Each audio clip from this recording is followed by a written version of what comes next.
What's up guys, Local Football Talk here, back after just 1 week off from YouTube, past me releasing a written piece on the most improved position groups across the NFL or on my site hellofootballtalk.com, following my 8-part divisional draft and roster review series, which I highly encourage you to check out if you want to learn about every single player selected in the draft and the overall construction of all 32 teams, or even if you're only interested in your favorite team. At this point, we've discussed pretty much every little detail around what teams have done this offseason, so what is left? Well, I sat down and thought about each of them individually, looking through the depth charts and coaching staffs once more, and came away with one key question respectively that I still don't quite know the answer to. Whether that's how their personnel will be deployed exactly, schematic wrinkles we could see, how responsibilities may be distributed between players and coaches, really a lot of different ways to take this. Today we'll be starting with the NFC before switching conferences next week and go around the compass once more. Just real quick before we dive in, if you enjoyed the discussion, please make sure to leave a like and feel free to subscribe for more content like this to stay up to date with everything I do. Links for that, my social media handles, and timestamps are down below in the description. But now, let's kick things off with the NFC North, and in particular the Chicago Bears, where I'm wondering, how does Dennis Allen squeeze more out of this pass rush unit? Even though we have yet to see how much the sudden retirement of center Drew Dalman and the trade of DJ Moore to Buffalo affects this offense, they address the former from multiple avenues while betting on a young core of receivers to collectively make up for the production of the latter. The defense clearly is the side of the ball they should be more concerned about, as they didn't prioritize re-signing cornerback Nashawn Wright coming off a breakout season, and decided the cap relief of waiving linebacker Tremaine Edmonds at $50 million was more important. They did sign free agent Kobe Bryant, and must have been over the moon to see Oregon Steele and Fiedemann fall to them at pick 25 in the draft to form a young, formidable safety tandem. However, if you take out turnovers, and the two departures I already mentioned, plus veteran Kevin Byard on the back end were instrumental in those, the Bears would have ranked 30th in EP per play, and the biggest reason for it still remains, the lack of consistent pressure being applied against quarterbacks. Chicago was right on the fringe of the bottom 10, with a pressure rate of 28.2% this past year, yet while some thought they might address edge rusher in round 1, they didn't draft anyone at the position at all. The logic behind it, as head coach Ben Johnson iterated shortly after, is that they need to get more out of the guys in-house already, and they do have a combined $64.5 million tied up in Montez Sweat, Grady Jarrett, and Dayo Odeyingbo in 2026, who's coming off a mid-season torn Achilles. How much more willing is Dennis Allen to tap into simulated pressures and stunts this season, which they ranked below average and near the bottom of the league in respectively this past year. Next we have the Detroit Lions, and the question for them is, can this offensive line get back to being a needle-moving group? Based on missing the playoffs and the Week 18 win over the Bears ultimately proving meaningless big picture wise, it's easy to forget that the Lions actually finished just above 500 last season. Yet again, injuries haunted them defensively, and the on-field results took a dip compared to how they were able to largely overcome them in 2024. Nonetheless, the biggest difference compared to how they felt like as a team previously was the play of the offensive line. That, along with having to replace coordinators on both sides of the ball who had taken on head coaching jobs, was why I ultimately predicted them to narrowly miss out on the playoffs before the season started, and was ridiculed for it. Well, while I'd argue Calvin Shepard did some interesting things with this defense while having pieces at his disposal, John Morton was pretty much completely phased out, and the interior three of the offensive front never felt solidified. The rushing success rate dropped from 4th to 22nd league-wide compared to 2024, and Jared Goff took 6 additional sacks compared to that year. Asking an all-pro tackle like Penei Sewell to flip sides isn't optimal, but I feel pretty comfortable with him and 17th overall pick Blake Miller on the edges. What we're still watching play out here is if former Panther Cade Mays plugging in at center can bring that unit together. In theory, this allows both Christian Mahogany and last year's second rounder Tate Ratledge to stick with their natural spots on either side of Mays, and with a year of seasoning as starters each, familiarizing themselves with protection schemes and getting those live reps, whether that's forming and getting off double teams, transitioning different twists and games, that should all definitely help. What do the floor and ceiling of this group look like exactly? Next we have the Green Bay Packers, and which version of Jonathan Gannon do we see? The big storyline involving the Packers this offseason, of course, is the reportedly troubling legal situation around running back Josh Jacobs, who has been the steady drumbeat for them on the ground these last 2 years, especially in 2024. Otherwise, deciding on betting on a couple of younger guys on the O-line and at wide receiver, with Rasheed Walker, Elton Jenkins, Romeo Doubs and Dontavian Wicks all gone, is in line with how this organization typically operates. Defensively, it's where I'm wondering how much of a shift we see fundamentally. Personnel-wise, they lost linebacker Quay Walker and the rotational, primarily run-stopping edge Kingsley Enagbare to walk in free agency. Jonathan Gannon replacing new Dolphins head coach Jeff Hafley at defensive coordinator, however, could make the bigger impact. When we think about what his units have looked like in the past, many will go to these exotic pressure packages and funky coverage rotations that we saw in Arizona, with Nick Roush calling the plays. Yet, if we actually go back to what the Eagles defense represented during the first run at the Super Bowl facing the Chiefs, which also got Gannon hired by the Cardinals, it was much more of a straightforward 4-down rush and presenting those 2 high looks pre-snap. Out of those, they'd either stick in quarters, play halves to one side, which effectively is cover 6, or rotate it into 3 deep if they needed that extra presence in the box. The Packers were above average in terms of pressure rate last season, but dropped off dramatically when Micah Parsons tore his ACL in week 15. Is he a full go by September, which it doesn't quite sound like? Do we see some more complexity in how they manufacture pressure if he's not, or just to help him out by creating one-on-ones? And how deep is the Rolodex of coverages they tap into, particularly in defined dropback settings? And lastly in the North, with the Minnesota Vikings, which the big question here is, how far can Kyler Murray lift the ceiling of this roster?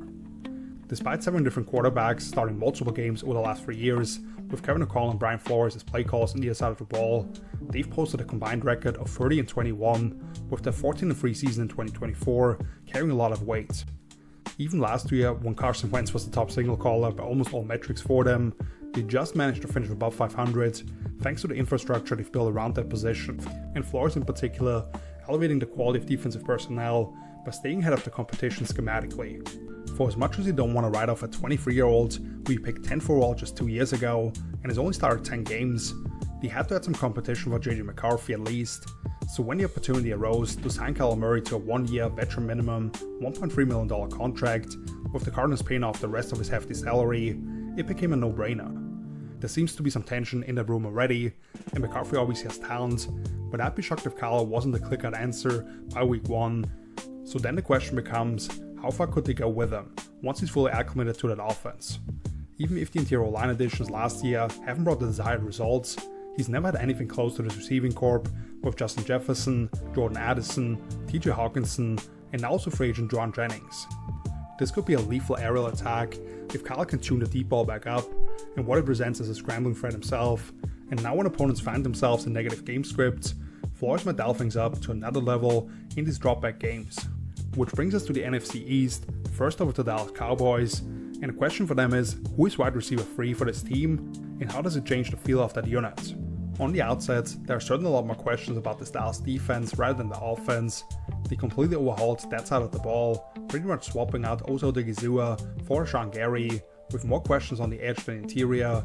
They allocated a lot of draft capital towards that unit, and of course, things should look fairly different with Christian Parker coming over from Philadelphia and running the show. Offensively, they're largely bringing back the same cast of characters for a group that scored nearly 28 points per game last season, assuming there's no drama around George Pickens being on the franchise tag. What I'm not quite sure is which exact combination of receiving options they'll primarily put out there on the field. The trio of Pickens, CeeDee Lamb and Jake Ferguson should be largely locked in, unless it's true short yardage situations. Brevin Spenford was on the field for a quarter of the offensive snaps last season as a top blocking tight end, and Luke Schoonmaker has shown some promise as a former second-round pick, now entering his final year under contract, yet he and Fergie have typically not been on the field together a whole lot. Of course, they're one of the teams that still uses a somewhat traditional fullback, even if Hunter Lipke also functioned as the third down back regularly. More interesting to me is who the third wide receiver is when they go to 11 personnel. Ryan Flournoy had a couple of monster games and nearly 500 yards in 2025. Jonathan Mingo has barely seen the field since they traded a 5th round pick for him at the previous deadline, but Marcus Valdes-Scantling weirdly always plays more than you'd expect, now on a 1-year deal near veteran minimum, and they do want to give Kevontae Turpin some gadget touches, along with what he does in the return game. Next up, the New York Giants, and for them the question is, will the Matt Nagy plus Jackson Dart offense 1.01 be too easy to figure out? As long as the Jackson Dart Abdul Carter situation actually doesn't divide the locker room to some degree, or at least creates tension, the John Harbaugh era does appear to be off to a quite promising start. They've continued to bolster the trenches on both sides of the ball, particularly in the draft, and I believe Denard Wilson has the pieces at his disposal to put together quite a terrifying defense, especially if you look at all the freaks in the front 7. and what they can throw at opponents in obvious passing situations. What the operation might look like on offense is a lot less inspiring to me. Dart had a promising rookie season, defined by big scrambles and plays out of structure. The more sober every down view does make you wonder if they can push things to the next level, and for as much as I dislike the defense and out of the tape to game plan for him notion generally, I do believe there's some truth behind it in this situation. Going back to his Ole Miss days, the sheer volume of RPOs, and even on those the lack of diversity of actual concepts he was asked to execute was pretty insane, where it was much more about the different ways that Lane Kiffin would dress them up. Now, Brian Daboll did put a little more on his plate last season, but it was still fairly simplistic, and now we're learning a new system of quite different language.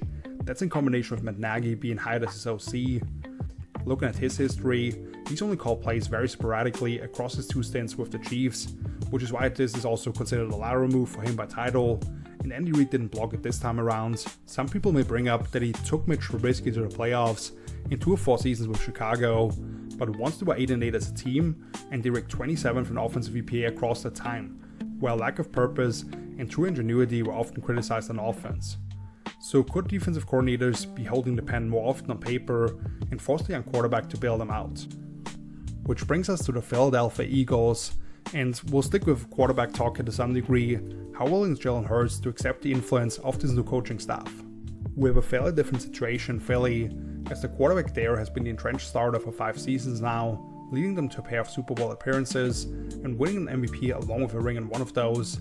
However, the whispers around people within the organization not being super happy with Hurts have been as loud as ever, with the ESPN hit piece on April 1st largely confirming some of the speculation that had already been out there.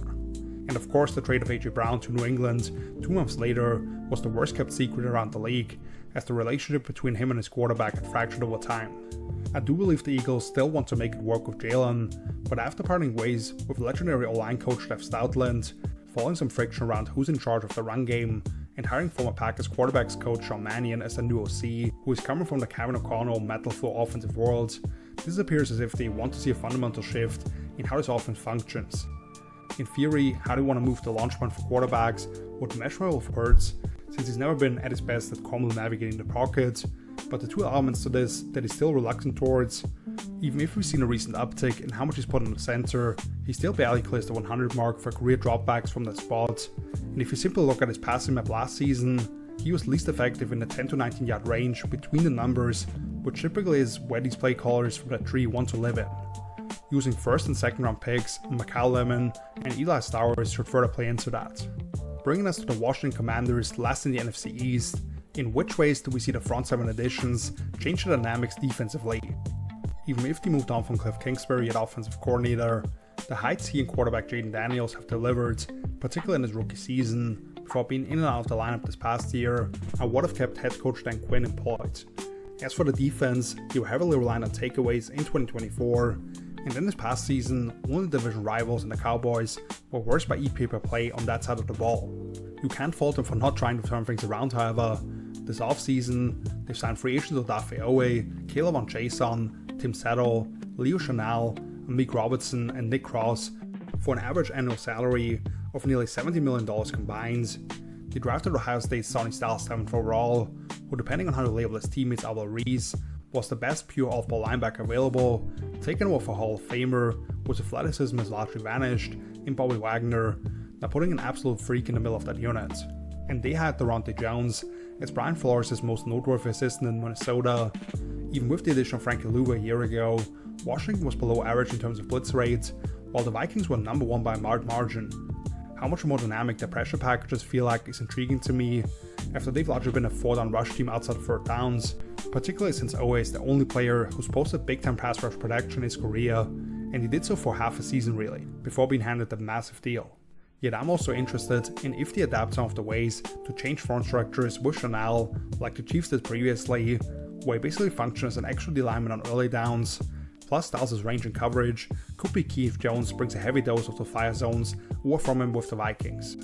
Let's now transition to the NFC South with the Atlanta Falcons, and I'm wondering, do we see the aggressive play action shots that we're hoping for in 2025? This is one of the rare occasions where a team retained the defensive coordinator despite the change at head coach, with Jeff Ulbrich sticking around after a promising debut campaign where kind of changed the stripes taking on a different collection of personnel than he previously had with the Jets.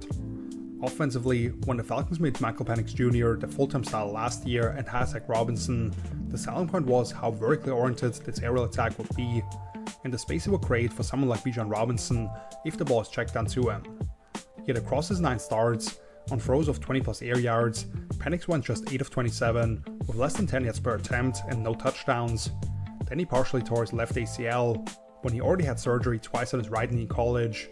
So if he'll even be ready by week 1, since his medical history has become highly concerning at this point, and he probably won't be fully cleared for 11 on 11 action until the end of the month, is up in the air at this point. We know that even though Tua Tagovailoa, who he signed to a veteran minimum 1-year deal, while Miami is still paying out his massive salary, has had good success in that range, he's not someone who truly lifts the top off or has the arm strength to test defenses deep along either sideline. Yet if Penix does see the field sooner rather than later, Kevin Stefanski and Tommy Rees, now running the show, should offer him opportunities to attack down the field. One more note here, among 38 quarterbacks with 200 plus dropbacks last season, only the 2 Bengals guys and Tyler Shuck had a lesser percentage of those involving play action, despite of how much they ran the ball, due to how much they operated out the pistol. Bijan is the focal point overall, but I think they want to hit these deep posts, overs, and long developing double moves of under center run fakes. Carolina Panthers here next, where the question is how much do we prioritize getting this rookie class onto the field early. As part of my divisional draft and roster review series, I spoke pretty glowingly about the NFC South overall, and highlighted the Panthers as having put together one of my favorite draft classes across the entire league. Size and physicality being the focal points these last 2 years should be apparent to anyone simply going through the names, but in terms of value acquired and how impactful that group could be in the long term, I'm pretty optimistic. The question now is, how quickly will they see returns from it, and how much more of a focus does this coaching staff put on speeding up the process rather than allowing them to come along organically? I know this division has not covered itself in glory recently, and Carolina winning it thanks to a 3-way tie that required the Falcons bailing them out against the Saints after just losing at Tampa Bay themselves is kind of emblematic of where they stand collectively. But this team had the ball down by 3 with 38 seconds left against the Rams in the wildcard round, and they had beaten them already in the regular season. Ike Ekwonu tearing his patella tendon in that game was brutal, but with Rasheed Walker only getting paid $4 million in his absence, does 94-overall pick Mondre Freeland from Georgia have a chance to beat him out for a left tackle gig straight away? How much more beef do they want to put on that D-line? Rotating in Texas Tech's Lee Hunter, could Tennessee speedster Chris Brazzell just beat a wide receiver free immediately when they go to 11 personnel?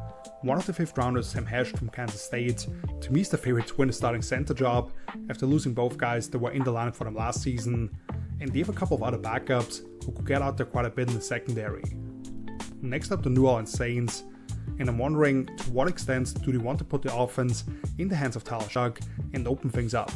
Back to the quarterback talk, and don't get me wrong, there are questions to be answered about this defense, now with Brandon Staley not having a green dot linebacker in Demario Davis, who could probably run the show himself on the field, and them continuing to get young in the secondary. However, the biggest thing for them to figure out is if they truly treat Shuck as the guy they built this home flying around. Last year he lost the quarterback competition to another young player from an age perspective in Spencer Rattler, since both were older prospects coming out of college, who performed better than what he was being given credit for, but the then rookie did seem to bring more poise to the offense. There are some things that he worried about with his college evaluation, where he could get a little over aggressive as a decision maker down the field, and got spooked quickly when there was color flashing, in part due to his medical history.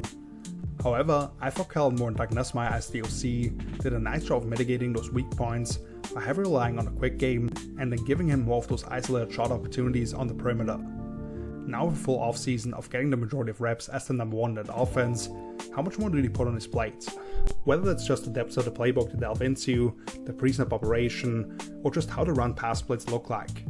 I outlined Shuck as a winner coming out of the draft, after they selected Arizona State's Jordan Tyson 8th overall as the most talented wide receiver in the draft, I believe at least, Georgia tight end Oscar Delpin round 3, and a couple of other talented receivers on day 3, so the weaponry to be bold should be there now. And finally, the Tampa Bay Buccaneers, how do they handle the nickel position entirely? The one team in this division where my focus largely is on the defense. We know Mike Evans has moved on to San Francisco after 12 years of being a model of consistency for the Bucs. The uncertainty around the time of Bucky Irvin's return is worrisome, and Zach Robinson is now trying to establish himself as the play caller here. However, we largely understand what Baker Mayfield and company are capable of. The defense at the top bowls has been a disappointment for them over the last 3 years, finishing 17th or 18th across the NFL in EPA per play. Over the course of that time, they've largely overhauled the entire unit, with Vita Vea and Antoine Winfield Jr. as the only players still remaining since then. Very few teams were probably happier in the draft room than the Bucs watching Ruben Bain Jr. fall to them at pick 15, and if he can elevate the defensive front, will be the biggest key in pushing that unit upwards. The secondary will also look completely different this year. Thinking about the secondary, however, there is a lot to like, with Tyke Smith, Benjamin Morrison and Jacob Parrish all coming in through the college ranks over the last 2 years. That brings us to the construction of that group though, where based on primary specialty of Miles Killebrew being the only true safety addition, I'd assume Tyke is largely locked into that spot next to Winfield, since he could also function as that big nickel and tight end matchup piece theoretically. Parrish was awesome for them in the slot as a rookie, outside of his kamikaze style of play leading to too many missed tackles, after also selecting the second most pivotal piece from the Hurricane Championship defense in Keontae Scott at the top of day 3 however. I'm wondering, do they potentially still try to find a trade partner for Zion McCollum and his cap hits of over $90 million these next 2 years, or just how snaps are being distributed between these three? That has us moving on to the final division for today, the NFC West, first up with the Arizona Cardinals, and straight up, might we see a lot of Carson Beck this year? First and foremost, my god do the Cardinals face a monumental task to win more than like 3 or 4 games this season. Just with the state of the rest of the division and going through the schedule, would anyone be shocked if they were still winless going into the Week 14 bye? There's talent on this roster, especially when you consider the ascent of Michael Wilson at wide receiver, for as much as I disagree with the drafting of a running back third overall, when they're not close to maximizing his impact on a rookie deal. Jeremiah Love is a special talent, and they have a hungry young bunch of defenders, with Corny and Nick Rallis being retained, so they're all familiar with the system.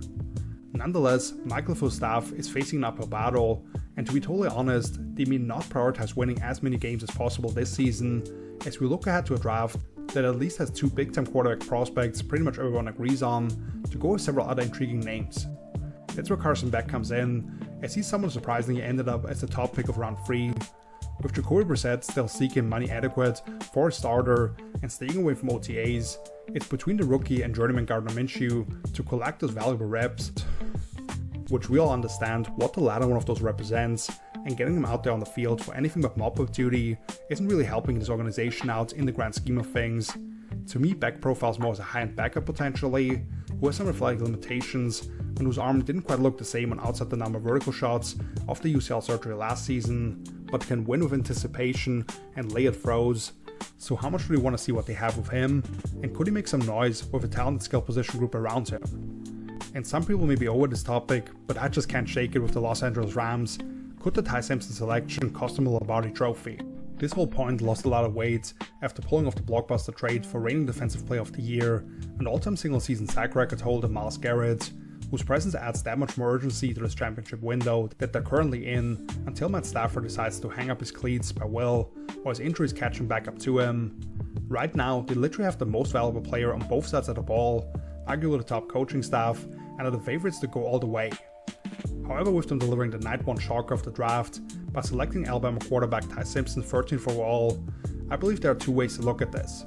Either you can say that they used this chance when they were in range to find Stafford's eventual replacement, and they were already working the back channels to get this trade done, along with being able to make even further draft capital available to maximize this window, or the decision becomes even more of a head scratcher because you probably would be the most attractive destination for any free agent quarterback 2 years from now, and more importantly, you gave away the opportunity to add 1 more piece to finalize this puzzle.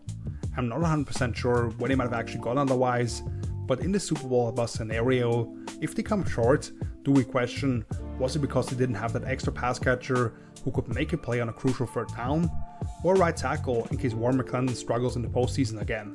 That's where this whole conversation could resurface. Next up, the San Francisco 49ers, and I'm wondering what's the plan for getting all of these wide receivers involved. Among these 4 NFC West teams, this is the only one who made a change at defensive coordinator, as Robert Saleh is leaving the Bay for a second shot at being a head coach. Yet I feel very good about Raheem Morris now stepping into what might be his more appropriate role again, and how he could maximize the pieces at his disposal with a healthy Nick Bosa and Fred Warner back in the fold. as I mentioned when reviewing the Niners draft and how they've approached the construction of the roster this offseason. More casual NFL observers may not have labeled them as a wide receiver destination necessarily, particularly after signing the aforementioned Mike Evans, and to a lesser degree Christian Kirk in free agency. However, considering the loss of Juwan Jennings and Kendrick Bourne, the lack of availability when it comes to a very talented Ricky Pearsall, and Brandon Ayuk at this point being nothing more than a ghost in the books, they needed to add someone like Deshaun Scribbling from Ole Miss. Now, I wouldn't have done it with the first pick of the two personally, but the physical attributes in terms of size, speed, run after catch, and as a blocker, I will reiterate, I'm not betting against this handpicked guy for Kyle Shanahan. I do wonder how much we see him early on, and how exactly playing time is distributed between the wide receiver room. We know they love the 21 personnel groupings, especially on base downs, but we've seen them sway a little more towards spreading defenses out and putting things in the hands of Brock Purdy with a higher rate of pure dropbacks, including from under center, in part because it provides more space for him as a creator. With talent George Kittle coming off a torn Achilles, how much more does Kyle feature these different guys? The final team for today, the reigning Super Bowl champions Seattle Seahawks. The question for them, can new offensive coordinator Brian Fleury give them a similar advantage with his play sequencing? When we talk about that 2025 team 10 years from now, how dominant the defense was is what we remembered most. If you go by the preferred big nickel grouping, putting Devin Witherspoon playing that feels like corner spots across from Josh Jobe, and you consider Ty Okada having already played 2/3 of the defensive snaps last season, really they're bringing back almost the entire band, with Dante Fowler Jr. as a mercenary pass rusher, taking on most of the ball in off his snaps. Having said all of that, and this is something I expressed along the entire way, how much more potent the offense and the vertical passing attack especially was, allowed them to get all the way to the mountaintop, when we expected that unit to be fairly limited coming into the year. Jackson Smith-Njigba ascending to superstar status, and Sam Darnold avoiding negative plays down the stretch. After those offsets, the explosives he provided to a certain degree early on were the main ingredients to the turnaround. Now, the two questions remaining in the title defense, outside of the biggest challenger likely being inside their own division yet again, can 32nd overall pick Jadarian Price from Notre Dame deliver similar production to Super Bowl MVP Kenneth Walker, who was a key figure once the second half of the 1-2 punch Zach Charbonnet had torn his ACL?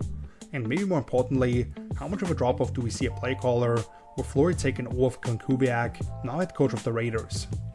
Even when he didn't run the ball very effectively, Kubiak understanding he needed to stay balanced in service of the looks that were great for them off play action, his awareness for tying plays together, dictating with formations, choosing the right spots to be aggressive. Those are all things we have yet to figure out if the new man in charge is a similar feel for. But that's gonna do it for the first half of a little two-part series. Thank you so much for watching. If you enjoyed this video, please do me a favor and leave a thumbs up, as well as hit the bell if you're interested in more content like this. As I already mentioned, you can find the link to my article on the most improved position groups across the NFL this offseason, along with my social media outlets down below in the description, and another video leading you to my 8-part divisional draft and roster review series should pop up in the top right corner here any second. Otherwise, feel free to drop some of your biggest questions for these teams discussed today in the comments, and I hope you guys come back for the AFC next week. So until then, see you later. Peace!